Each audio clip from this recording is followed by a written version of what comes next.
Assalamualaikum warahmatullahi wabarakatuh. Halo guys, perkenalkan kami dari kelompok 3 dengan saya sendiri Flower Mawar Syafasina Butar dengan NPM 202514500411 dengan teman saya.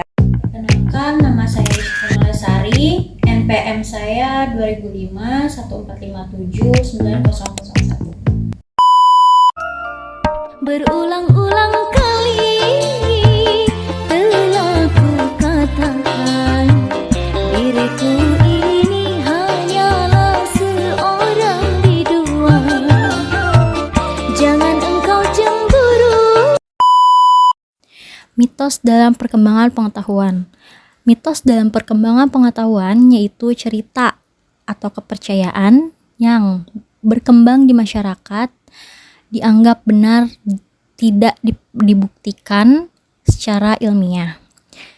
Pada masa awal peradaban manusia, mitos juga digunakan untuk menjelaskan berbagai peristiwa kehidupan, alam, dan kejadian yang belum dapat dipahami dengan akal ataupun ilmu pengetahuan secara rasional. Ciri-ciri mitos memiliki 4. Yang pertama, mengandung unsur supranatural atau kekuatan goib, sulit dibuktikan kebenarannya secara ilmiah, bersifat turun-menurun, diwariskan secara lisan, dan berdasarkan kepercayaan, tidak hasil dari penelitian.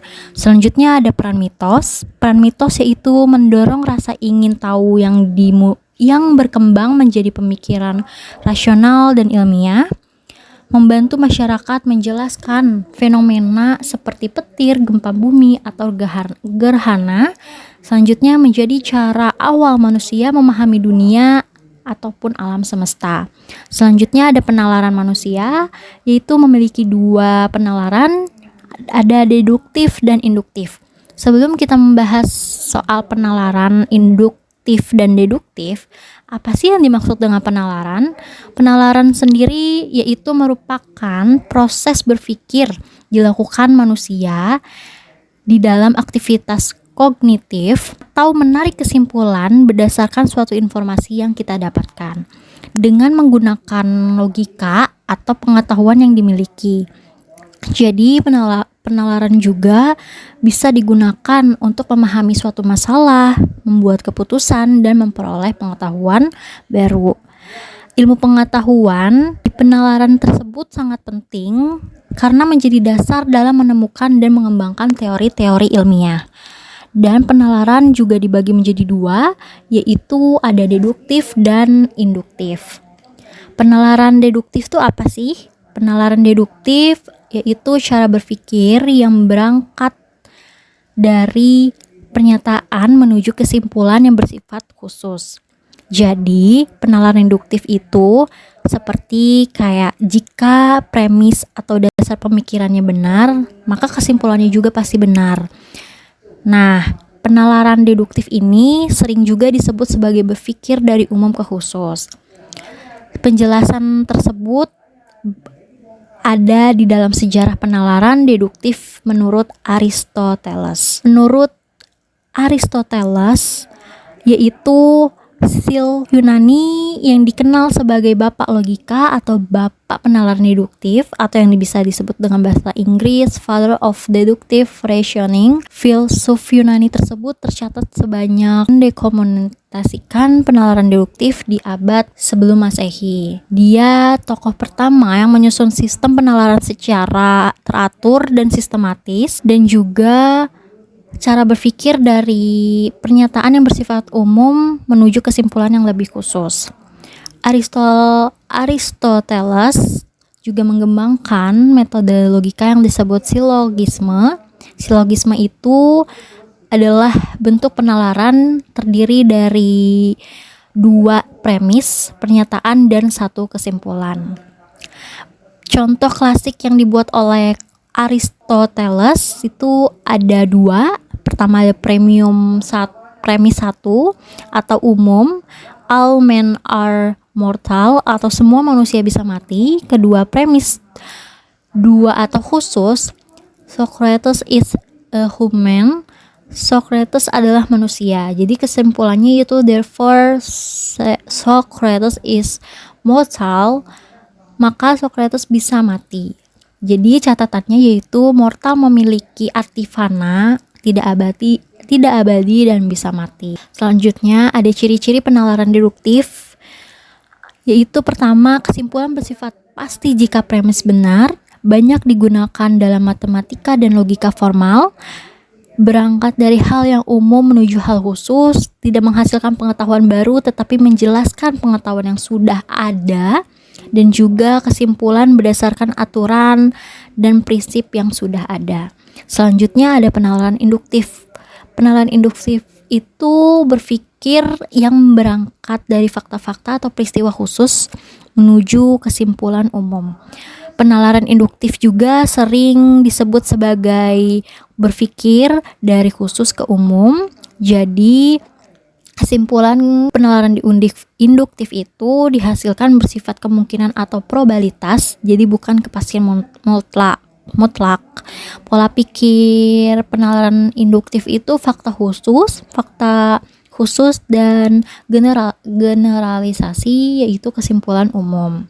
Contoh dan ciri-ciri penalaran induktif. Pertama, contohnya besi memuai jika dipanaskan, tembaga memuai jika dipanaskan, dan aluminium memuai jika dipanaskan. Jadi semua logam memuai jika dipanaskan. Kesimpulannya diperoleh dari berbagai fakta khusus dan diamati terlebih dahulu. Ciri-ciri penalaran induktif itu menghasilkan kesimpulan umum, kesimpulan bersifat kemungkinan berdasarkan observasi dan pengalaman, banyak digunakan dalam penelitian ilmiah dan dari fakta-fakta khusus.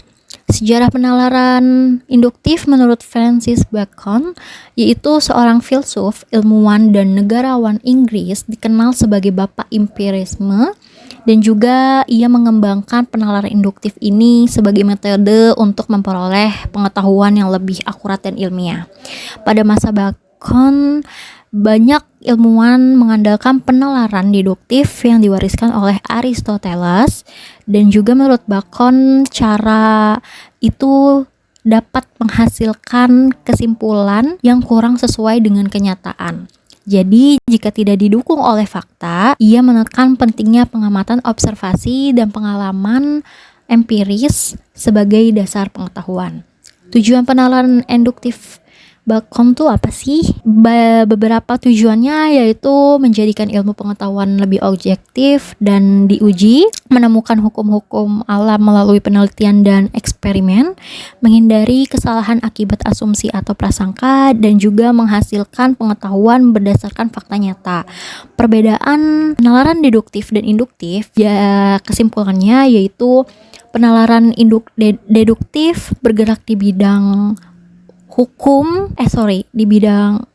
bergerak dari umum ke khusus dan menghasilkan kesimpulan yang pasti. Kalau penalaran induktif itu bergerak dari khusus ke umum, menghasilkan generalisasi berdasarkan fakta atau pengamatan. Dari ketiga yaitu sejarah munculnya metode ilmiah.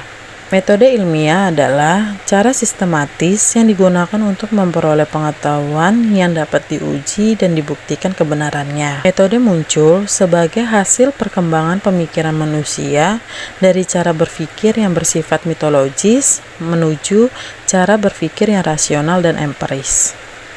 Perkembangan sejarah metode ilmiah ada 4 yang meliputi. Yang pertama, ada masa Yunani kuno. Di masa Yunani kuno ini ada 2 untuk penjelasan. Yang pertama yaitu para filsuf seperti Socrates, Plato, dan Aristoteles mulai menggunakan akal dan logika untuk memahami alam semesta.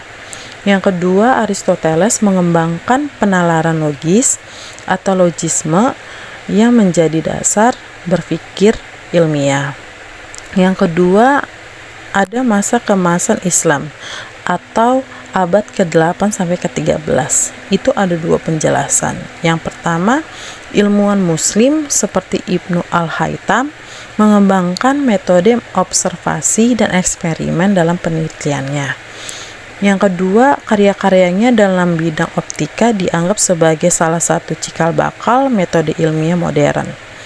Yang ketiga, ada masa Renaissance dan revolusi ilmiah atau abad ke-16 sampai ke-17. Itu ada 3 penjelasan. Yang pertama, muncul ilmuwan seperti Galilei yang menekankan pentingnya observasi dan eksperimen. Yang kedua, Francis Bacon mengembangkan metode induktif yang menekankan pengumpulan fakta melalui pengamatan. Yang ketiga, René Descartes mengembangkan metode deduktif yang menekankan penggunaan logika dan rasio. Dan yang keempat, yang terakhir, itu ada perkembangan metode ilmiah modern. Penggabungan observasi, eksperimen, penalaran induktif dan deduktif melahirkan metode ilmiah modern yang digunakan dalam penelitian hingga saat ini. Saya akan menjelaskan tentang konsep dasar ilmu pengetahuan alam.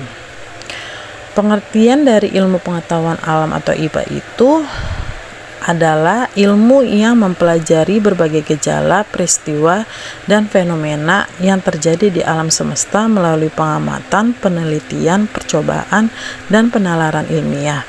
IPA bertujuan untuk memahami bagaimana alam bekerja serta menemukan hukum-hukum yang mengatur kehidupan dan lingkungan.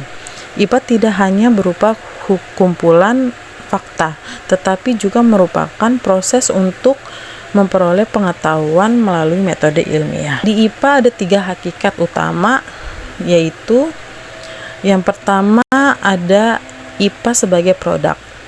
IPA sebagai produk berarti hasil dari kegiatan ilmiah yang telah dilakukan para ilmuwan. Contohnya seperti kayak fakta, yaitu kenyataan yang dapat diamati, misalnya air mendidih pada suhu 100 derajat Celcius atau pada tekanan normal. Lalu ada konsep, yaitu ide atau pengertian yang menjelaskan suatu fenomena, misalnya konsep energi dan gaya. Kemudian prinsip dan hukum, yaitu hubungan antara beberapa konsep, misalnya hukum Newton. Lalu yang terakhir teori, yaitu penjelasan ilmiah yang didukung oleh banyak bukti dan pengujian. Hakikat yang kedua itu ada IPA sebagai proses. IPA diperoleh melalui proses penyelidikan ilmiah yang disebut metode ilmiah. Contoh dari IPA sebagai proses ini meliputi seperti observasi atau pengamatan, identifikasi masalah, penyusunan hipotesis, eksperimen atau pencobaan, analisis data, dan penarikan kesimpulan. Jadi, melalui proses tersebut, pengetahuan yang dihasilkan menjadi lebih objektif dan dapat dipertanggungjawabkan. Dan yang terakhir, hakikat IPA yang ketiga itu ada IPA sebagai sikap ilmiah dalam mempelajari IPA. Seseorang perlu memiliki sikap ilmiah seperti jujur terhadap data dan fakta, objektif dalam menilai hasil pengamatan, rasa ingin tahu yang tinggi, terbuka terhadap pendapat dan penemuan baru, dan teliti dan kritis dalam menganalisis masalah. Lalu saya akan melanjutkan untuk karakteristik IPA dan tujuan mempelajari IPA. Karakteristik IPA memiliki beberapa ciri utama, yaitu empiris, berdasarkan pengalaman dan pengamatan, objektif, berdasarkan fakta bukan pendapat pribadi, sistematis, tersusun secara teratur dan logis, verifikatif, dapat diuji dan dibuktikan kembali, dinamis, dapat berkembang sesuai penemuan baru. Untuk tujuan mempelajari IPA itu ada 4, yaitu yang pertama memahami berbagai fenomena alam, mengembangkan kemampuan berpikir kritis dan logis, menumbuhkan sikap ilmiah dalam kehidupan sehari-hari, lalu yang terakhir memanfaatkan ilmu pengetahuan dan teknologi untuk kesejahteraan manusia. Sekian presentasi dari kelompok kami. Semoga materi yang kami sampaikan menambah wawasan bagi kita semua. Kurang lebihnya kami memohon maaf bila ada kesalahan dalam penyampaian. Kami mengucapkan terima kasih atas partisipasinya. Wassalamualaikum warahmatullahi wabarakatuh. Dadah, bye-bye.